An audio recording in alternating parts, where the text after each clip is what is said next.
Možda da nije bilo Prvog i Drugog svjetskog rata da bi druga bila priča. Međutim, mi smo ostali bez ljudi, mi smo 10. To niko i dan danas ne pominje. Smo ostali, Srbija je ostala bez 70% muškaraca u Prvom svjetskom ratu. Ko to danas govori? Niko. Bez 1/3 stanovništva. To niko ne pominje. Kako to da smo tim javnim narativima izgubili sve to i kroz period komunizma i priču? Bilo je zabranjeno. Jednostavno, prosto je... Ali dan danas kao da postoji autocenzura. Postoji strah i autocenzura. Postoji kod mene više autocenzure da ne bi nekog uvredio.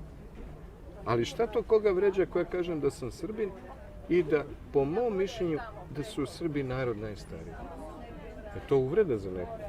Da kažem, okej, ako Srbi nisu narod najstariji, recite mi ko je narod stariji od Srba? Pa da nastavimo. Pomenuću Netanjahua sad, evo s ovim možemo da završimo.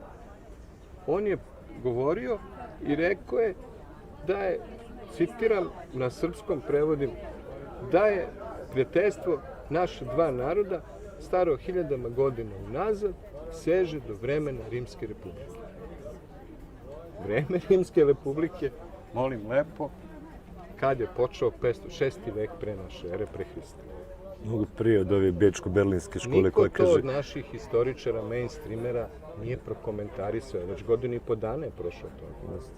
Mi se držimo opet ove škole bečko-berlinske. Tako je. Hoćete da mi kažete da visoki predstavnik Izraela ne zna što priča?